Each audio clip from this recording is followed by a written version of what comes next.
France and Australia have condemned the death penalty as executions for 3 of their nationals loom.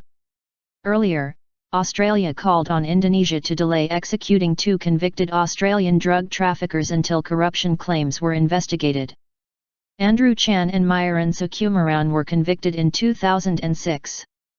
The 2, with 6 more foreigners and 1 Indonesian, have been formally told of their execution. A French trafficker is still appealing his conviction. Under Indonesian law, convicts must be given 72 hours notice of execution. This means the executions by the firing squad could be carried out as early as Tuesday. France and Australia share the same attachment to human rights and condemn the death penalty in all places and all circumstances, the French presidency said in a statement after a meeting between French President Francois Hollande and Australian Prime Minister Tony Abbott in Paris. French convict Serge Laoui still has an appeal before the courts.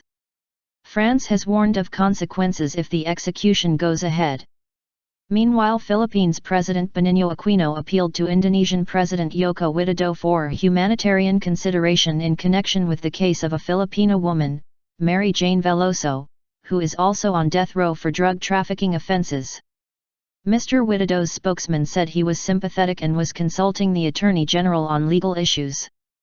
Australian Foreign Minister Julie Bishop said the 2 Australians should not be executed while legal issues remained. I should point out that Mr. Chan and Mr. Sukumaran's lawyers are pursuing action before the Constitutional Court in Indonesia, she told Australia's ABC News. Ms. Bishop also said she was profoundly dismayed by the 72-hour execution notice. The claims that the Indonesian judges in the trial had asked for bribes for lighter sentences first surfaced earlier this year. One of the judges involved in the case denied there had been political interference or negotiations about bribes. I can assure you there was none, the judge told Fairfax Media. We protected ourselves from everybody. It was purely our decision. Chan and Sukumaran, along with 7 other Australians, were arrested in Bali in 2005 for trying to smuggle more than 18 pounds, 8.3 kilograms, of heroin from Indonesia to Australia. The pair were later found to be the ringleaders of the group and sentenced to death.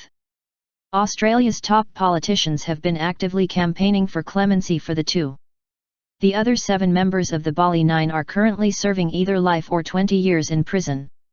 Indonesia has some of the toughest drug laws in the world and ended a 4-year moratorium on executions in 2013.